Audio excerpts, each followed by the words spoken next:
বন্ধুগণ, আজকে আমি আপনাদের সঙ্গে শেয়ার করব সুজি দিয়ে ভীষণ মজাদার একটি ব্রেকফাস্ট কিংবা টিফিন রেসিপি, আর সঙ্গে দারুণ টেস্টি চাটনি। এই জন্য আমি প্রথমে একটা বাটি নিয়েছি, বাটির মধ্যে দিয়ে দিলাম 1 কাপ সুজি। সুজিটা দেওয়ার পর আমি ওই কাপ মেপে নিয়েছি গরম জল।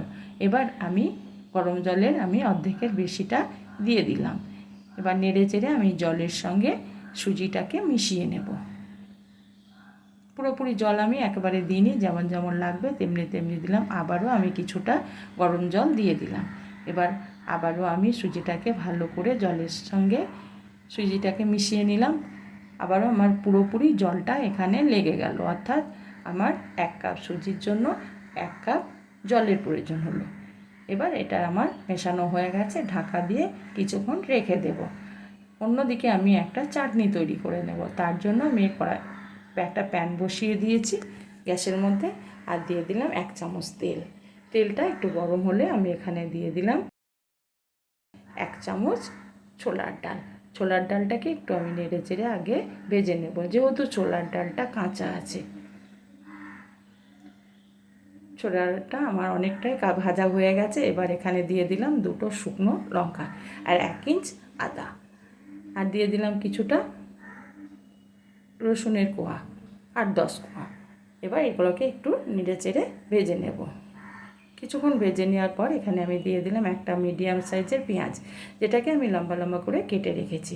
পেঁয়াজটাকেও দেওয়ার পর আমি আবারও ছোলা ডালের সঙ্গে পেঁয়াজটাকেও কিছুক্ষণের জন্য ভেজে নেব। একদম পুড়িয়ে ফেলার প্রয়োজন নেই,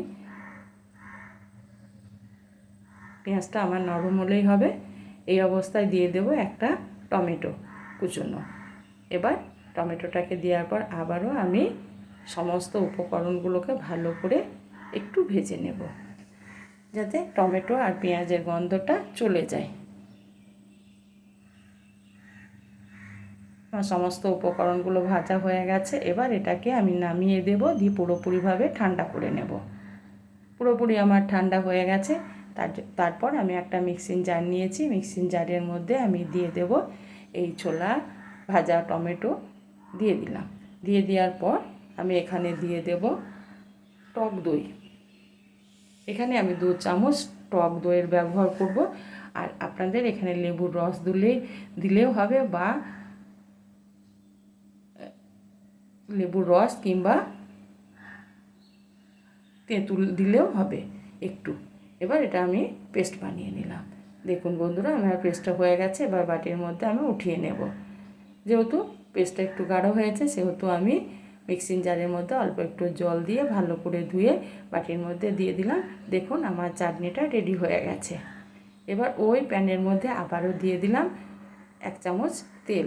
তেলটা আমি গরম করে নেব। তারপরে আমি দিয়ে দিলাম অল্প একটু জিরের ফোড়ন, আর দিয়ে দিলাম অল্প একটু কালো সর্ষে। কালো সর্ষেটা দেওয়ার পর আমি এখানে দিয়ে দেবো অল্প একটু কুচনো আদা, আর একটা লঙ্কাকে কুচিয়ে নিয়েছি সেটা দিয়ে দিলাম, আর মিডিয়াম সাইজের একটা পেঁয়াজকে কুচিয়ে নিয়েছিলাম সেটাকে দিয়ে দিলাম। দিয়ে আমি সমস্ত উপকরণগুলোকে আমি একটু ভেজে নেব। এটা আমি একটা তড়কা তৈরি করছি। এইভাবে আমি নেড়ে চেড়ে কিছুক্ষণ ভেজে নেব। আমার ভাজা হয়ে গেছে, পেঁয়াজটা আমার বাদামি কালার এসে গেছে। এবার এটাকে আমি নামিয়ে নেব। দিয়ে এটা আমি যে সুজির ব্যাটারটাকে আমি ভিজিয়ে রেখেছি সেখানে দিয়ে দেব, আর তার আগে আমি এটাকে একবার নেড়ে চেড়ে নেব। দেখুন বন্ধুরা, এটা আমার অনেকটাই ফুলে গেছে। এবার যে তরকাটা আমি তৈরি করেছিলাম সে তরকাটা দিয়ে দিলাম, আর এই প্যানটাকে ধুয়ে আমি আবারও একটু জলের ব্যবহার করব, যেহেতু ব্যাটারটা একটু গাঢ় লাগছে। এবার আমি তরকাটাকে ভালো করে সুজির সঙ্গে মিশিয়ে নেব। মেশানো হয়ে গেছে। এবার আমি প্যানটা ধুয়ে 1 চামচ মতো জল দিয়ে দিলাম। এবার আমি সমস্ত উপকরণগুলোকে ভালো করে মিশিয়ে নেব সুজির সঙ্গে। আমার মেশানো হয়ে গেছে। দেখুন বন্ধুরা, এই রকম ঘনত্ব রাখতে হবে। আমি এরপরে আর জলের ব্যবহার করব না, আমি ঠিক এই রকম গাঢ় একটা ঘনত্ব রেখে দেব। আর এবার আমি যেহেতু আমি লবণের ব্যবহারটা আগে করিনি, এবার আমি দিয়ে দিলাম লবণ স্বাদ মতো। লবণটাকে আমি ভালো করে মিশিয়ে নেব। তারপর আমি এখানে দিয়ে দেব খাবার সোডা, অল্প একটু দিয়ে দিলাম 1 চামচ জল। জলটাকে দেওয়ার পর আমি খাবার সোডাটাকে ভালো করে সমস্ত সুজির সঙ্গে ভালো করে মিশিয়ে নেব।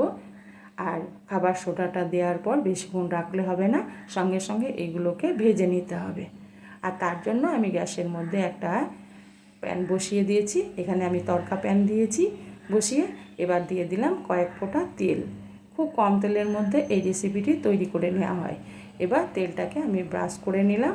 এবার আমি হাতায় করে 1 হাতা বেটার আমি এই তড়কা প্যানের মধ্যে দিয়ে দেব। এভাবে আমি ছড়িয়ে দিলাম। আবার একটু আমি দিয়ে দেব, যেহেতু আমার তড়কা প্যানটা একটু বড় সেহেতু আমি আবার একটু দিয়ে দিলাম।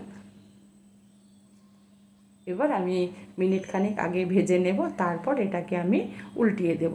2 মিনিট মতো আমি আগে প্রথমে ভেজে নেব, তারপরে এটাকে আমি উল্টিয়ে দেব। স্প্যাচুলার দিয়ে সহজেই উঠে যাবে। দেখুন বন্ধুরা, স্প্যাচুলা দিয়ে সহজেই উঠে গেল। এবার এটাকে ঘুরিয়ে ফিরিয়ে আমি ভেজে নেব। আর গ্যাসটাকে আমি মিডিয়াম থেকে একটু কমিয়ে রেখেছি।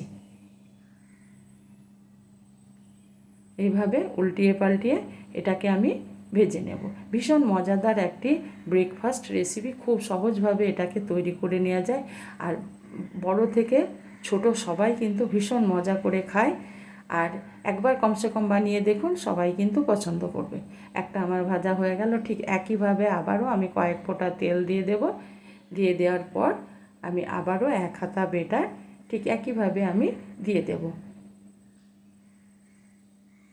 দিয়ে মিনিট 2 আগে আমি 1 পিঠ ভেজে নেব, তারপরে কিন্তু আমি এটাকে উল্টাবো, না হলে ভেঙে যেতে পারে। এবার আমি নেড়ে চেড়ে নেব। দেখুন বন্ধুরা, অনায়াসে ছেড়ে যাচ্ছে। এবার আমি এটাকে ঘুরিয়ে ফিরিয়ে ভাজবো, তার জন্য আমি উল্টিয়ে দিলাম।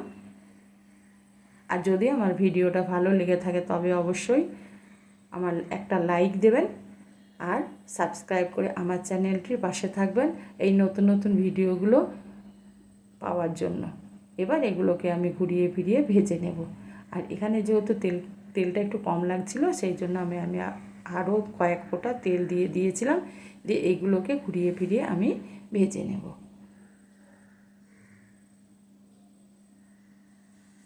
উল্টিয়ে পাল্টিয়ে এগুলোকে আমি ভাজবো। এটা আমার ভাজা হয়ে গেছে। এইভাবে আমি সমস্ত নাস্তাগুলোকে প্রথমে ভেজে নিলাম, তারপর আমি একটা প্লেটের মধ্যে উঠিয়ে নেব। সমস্ত নাস্তাগুলো আমি এভাবে প্লেটের মধ্যে উঠিয়ে নিলাম, তারপর আমি এগুলোকে গরম গরম পরিবেশন করব। দেখুন বন্ধুরা, একটা দিলে বাচ্চারা কিন্তু টিফিনে অনায়াসে খেয়ে নেবে, পেটও ভরে যাবে।